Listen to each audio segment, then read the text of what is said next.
अंतर्राष्ट्रीय धर्माचार्य जगत गुरु देव मुरारी बापू जी हमारे बीच अयोध्या से पहुंचे हैं। मैं पूज्य स्वामी जी से अनुरोध करता हूं कि वो आए और अपने आशीर्वचन दें। आप अखिल भारतीय वैष्णव अखाड़ा परिषद द्वारा अंतर्राष्ट्रीय धर्माचार्य उपाधि विभूषित हैं। राष्ट्रीय अध्यक्ष हैं श्री कृष्ण जन्मभूमि निर्माण न्यास एवं राष्ट्रीय अध्यक्ष हैं राष्ट्रीय संत सुरक्षा समिति। अयोध्या धाम और वृंदावन धाम में आप निवास करते हैं। ब्रह्मा कुमारी परिवार से आपका लंबा जुड़ाव रहा है। आपका सानिध्य हमें अनेकों बार प्राप्त हुआ है। आज के इस अखिल भारतीय साधु संत महासम्मेलन पर आपके आशीर्वचन। ओम शांति। प्रजापिता ब्रह्मा कुमारी ईश्वरीय विश्वविद्यालय द्वारा आयोजित शांति वन के इस अखिल भारतीय संत समाज सम्मेलन में उपस्थित हमारे सभी, संबोधन का समय नहीं है, सभी आगंतुक संत महामंडलेश्वर बी के भाई बहन,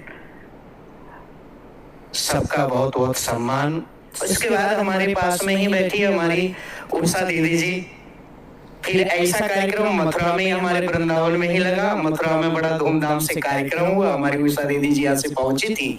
हमने मथुरा में भी इस संस्था के माध्यम से बहुत अच्छा कार्यक्रम, बहुत अच्छा सफल रहा। मैं तो ये मानता हूँ।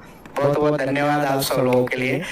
इसके बाद उत्तरांचल में भी हमारे जो ब्रजमोहन भाई जी अभी अस्वस्थ हैं, वो प्रमुख थे। हमारी उषा दीदी जी पहुंची थी और हमारे भाई साहब पीछे बैठे हुए हैं, जिन्होंने उत्तरांचल श्रीनगर में हमको बुलाया पिछले वर्ष 21 अप्रैल को। मैं वहां भी पहुंचा। पूरा मान सम्मान के साथ सभी विशिष्ट संतों का आमंत्रण में फोटो और सम्मान, होर्डिंग, बैनर, जो जितना हो सकता था। बहुत अच्छा। जहां भी जाते हैं बहुत अच्छा हम लोगों को प्रेम स्नेह मिलता है। 2 महीने पूर्व इस संस्था के माध्यम से पुनः हमको हैदराबाद बुलाया गया। मैं हैदराबाद गया और वहाँ शांति सरोवर में कार्यक्रम रखा गया था। मुझे विशेष करके प्रमुख वक्ता के रूप में आमंत्रित किया, क्योंकि वहाँ संत सम्मेलन नहीं था। वहाँ एक विचित्र स्थिति बनी हुई थी कि कुछ लोग जो संस्था से जुड़े हुए थे और जिनको गलत कृत्यों के कारण निकाला गया, उन्होंने संस्था के खिलाफ प्रचार करना शुरू कर दिया।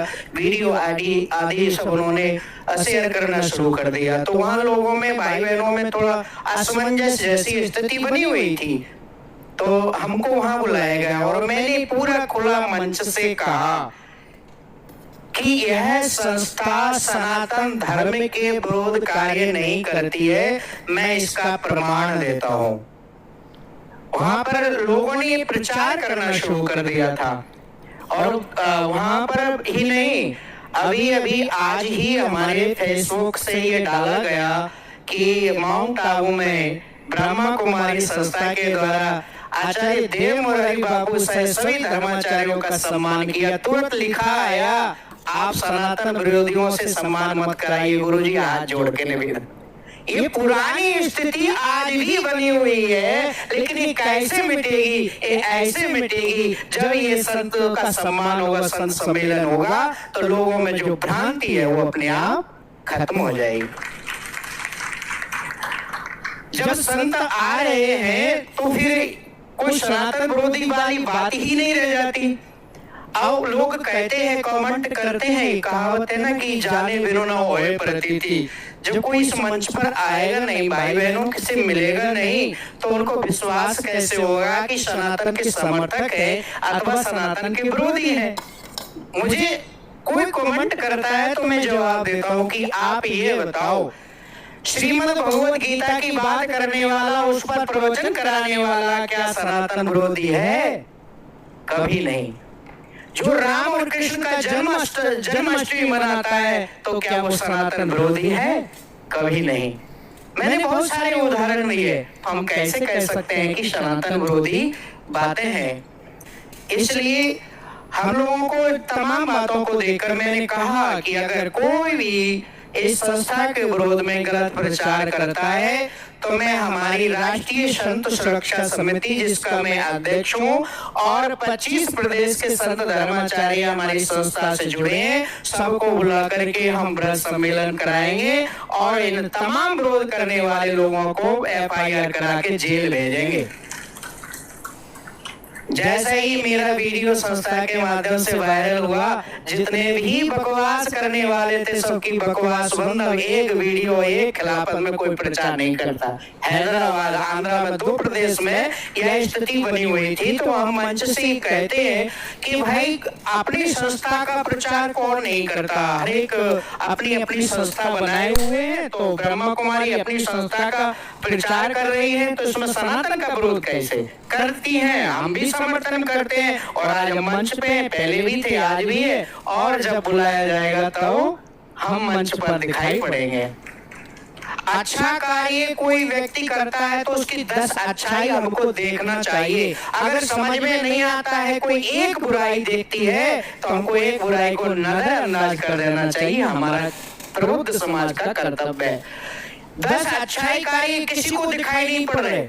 ब्रह्मा कुमारी संस्था के द्वारा अन्य क्षेत्र गरीबों को पेट भरने के लिए व्यवस्था की गई है, ये कोई नहीं देखता। ग्लोबल हॉस्पिटल चलाया जा रहा है, जहाँ पर गरीबों की निःशुल्क दवाएं दी जाती, इलाज किया जाता है, ब्लड दिया जाता है, ये कोई नहीं देखता। सुबह से 3 बजे उठकर योग, ध्यान, जो भी कार्य किया जाता है, मुरली, बंसी आदि कितने सुंदर सुंदर कार्य, ये कोई नहीं देखता। आज शांति प्राप्त करने के लिए लोग कहाँ कहाँ नहीं भटक रहे होते। आज व्यक्ति शांति प्राप्त करने के लिए बैरागी बन जाता है, सन्यासी बन जाता है, फिर भी शांति प्राप्त नहीं होती। इसलिए मुझे तो लगता है कि यह सिद्धांत समझकर के ब्रह्मा कुमारी संस्था ने शांति वन की स्थापना कर दी। जिसको कहीं शांति ना मिले, यहाँ आ जाओ, शांति मिल जाएगी। हैदराबाद में शांति सरोवर है, कहावत है ना, पहले सरोवर में स्नान करो और फिर ध्यान लगाओ। तो शांति सरोवर में स्नान करो, शांति वन में निवास करो, तो शांति अपने आप आ जाएगी। हमें तो प्रैक्टिकल में है। हम जब 2017 में आए थे, तो यहाँ पर एक बहुत बढ़िया रिसर्च सेंटर है, तो वहां पर क्या करते हैं, शांति की ये देखा जाता है कि व्यक्ति के घर में शांति क्या है, तो पता नहीं कौन सी मशीन, नाम आप क्या है पता नहीं, वो अंगूठे में लगाते हैं और उसके बाद ये देखा जाता है कि इनका जो मन है वो कितने % शांत है। अब मैं कल जाऊंगा ऊपर पांडवपुर में, वहाँ व्यवस्था है, क्योंकि अब 8 साल हो गए, पता तो लगे शांति कितने % बची है, कितनी बाकी है। तो वहाँ पर अंगूठा में ये मशीन लगाई जाती है और वो बता देती है कि आपका मन 60% सही है, शांत है, या 70%। तो 4 दिन का कार्यक्रम पहले हुई था, 4 दिन का आज भी है। हमारे अंगूठे में लगाई और बताया कि 75% जो आजकल नापने वाला है बता देता है मीटर, तो बोले 75% मन शांत है। हमने कहा अच्छा हुआ समय पे आ गए, और कहीं ऐसा ना हो घट के 50 पे आ जाता। तो मैंने सोचा कि चलो अच्छा है, समय से आ गए। पहले दिन ही अगर हमारा मन 75% शांत हो गया, तो अभी 3 दिन बाकी है, 100% शांत कर लेंगे। इसलिए इससे अच्छी जगह कोई नहीं। और वैसे भी अब पहले तो 8 वर्ष पहले दूसरी बात थी, हम कम उम्र के थे, अब हमारा उम्र हो गया 51 वर्ष में, है ना, 51। वैसे भी कहा गया है जब आदमी की उम्र 50 से ऊपर हो जाए तो उसके लिए इशारा होता है। बोले क्या 50 के बाद गिनती क्या होती है, 51, 52। जब 51, 52 में आ गए तो फिर शांति बन तो आना ही पड़ेगा, क्योंकि हमारी उम्र में बन लग गया। तो बन लग गया तो वही शांति वन में तो आना पड़ेगा, और शांति वन में जो नहीं आएगा तो ऐसे जंगल में जाना पड़ेगा, शेर भालू खा जाएंगे। तो हमें ऐसे वन में आना है जहाँ पर शांति मिले, तो हम अच्छी जगह आ गए हैं, तो चिंता करने की बात नहीं है। बहुत सुंदर आनंद आता है। और सबसे बड़ी बात एक कहावत है ना कि कहीं भी कोई किसी कार्यक्रम में जाता है तो उस कार्यक्रम में जो आमंत्रित करता है, बुलाता है और कार्यक्रम तक पहुंचाता है, उसकी भूमिका बनती है, उसका धन्यवाद बनता है। तो हम सबसे पहले 2017 में अयोध्या थे, अयोध्या से हम यहाँ पर माउंट आबू पहली बार आए। इसके लिए हम मुकेश भाई और यहाँ पर रहने वाले हमारे चंद्रेश भाई दोनों को बहुत बहुत धन्यवाद देते हैं कि उन्होंने हमको यहाँ तक पहुँचाया। पहली बार आए हमारे नारायण भाई जी बैठे हुए हैं और अभी हमसे पूर्व में भाई साहब बोल के गए हैं, रामनाथ भाई जी मिले। पहली बार मैं मिला तो मुझे लगा कि सचमुच ये केवल कहने के लिए भाई बहन नहीं है, ये ऐसे मिलते हैं, लगता है वास्तव में हमारे भाई बहन। आज भी कल भी हमको मंच पर ही बोल रहे थे, वो हैदराबाद वाला जो वीडियो हमारा थोड़ा वो डॉक्टर की दवा की तरह काम कर गया। बोल रहे थे कि आपका वीडियो तो इतना तेज वायरल हो रहा है कि वहां पर जितने बेदर्मी थे सब शांत हो गए।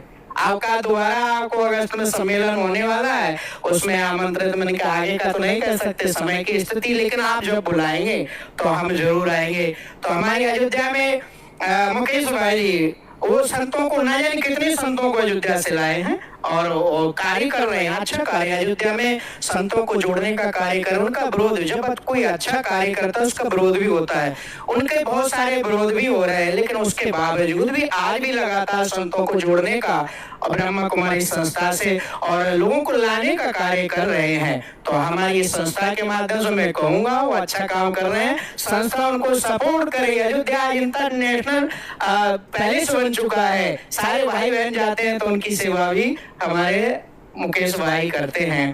तो बहुत अच्छा कार्य हो रहा है, अच्छे कार्य में सदैव ही हम लोगों को सहयोग करना चाहिए। और हमारे जो भी भाई बहन हैं, मैं आप सबको बता दूं, इस संस्था की एक बहुत बड़ी खासियत है, जो संबंध कोई नहीं बनाता, जो संबंध का नाम कोई लेना नहीं चाहता, वो संबंध बनाती है हमारी ये संस्था। इस संस्था में कौन सा संबंध बनाया जाता है? भाई बहन का संबंध। और ये संबंध कोई जल्दी बनाता नहीं, और ये धन्यवाद इस संस्था को, जो कोई संबंध नहीं बनाता वो भाई बहन का संबंध ये संस्था बनाती। इतना अच्छा कार्य, जितने भी लड़कियां औरतें घूम रही हैं, हम किसी पर विश्वास नहीं कर सकते। हम किसी के साथ चल रहे हो तो लोग टिप्पणी करेंगे, लेकिन जिसके हाथ में राखी बंधी हो उसको साथ लेकर के चलेंगे तो कहेंगे भाई बहन जा रहे हैं। ये पवित्र रिश्ता है, ये विश्वास वाला रिश्ता है, जिसको कोई ठुकरा नहीं सकता, जिस पर कोई कलंक नहीं आ सकता। ऐसा संबंध हमारे भाई बहन का संबंध यहाँ पर।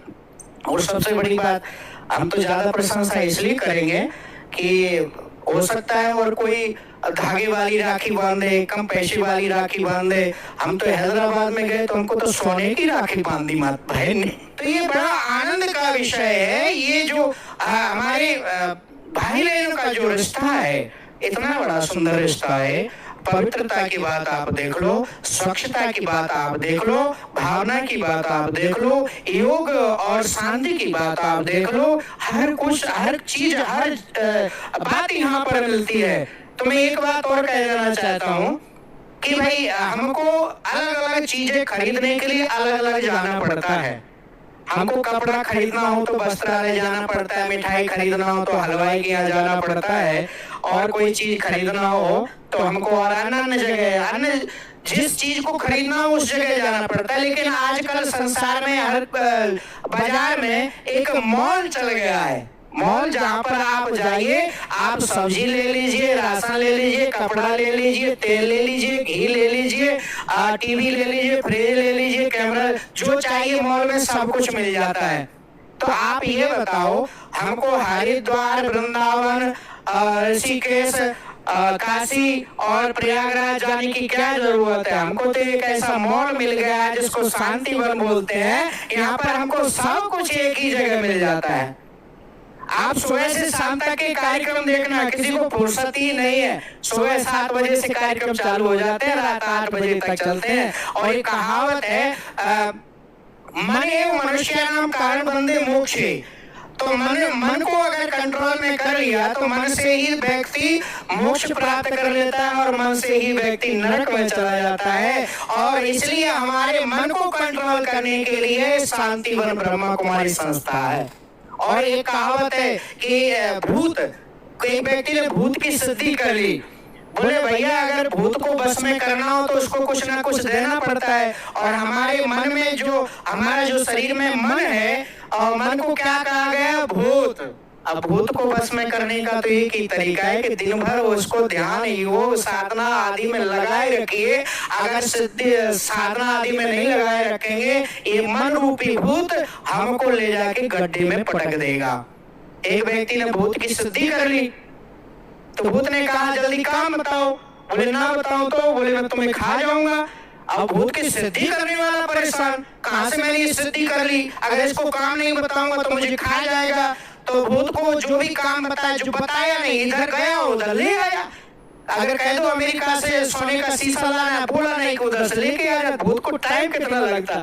अब वो भूत की सिद्धि करने वाला परेशान, बोले भैया जो बताता हूँ तुरंत ला के खड़ा कर देता है, दे देता है और कहता है कि काम बताने खा जाऊंगा। मैं कितना काम बताऊं। तो उसने सोचा कि ऐसे तो मुझे खा जाएगा, मैं परेशान हो जाऊंगा। उसने क्या किया, आंगन में एक बांस गाड़ दिया।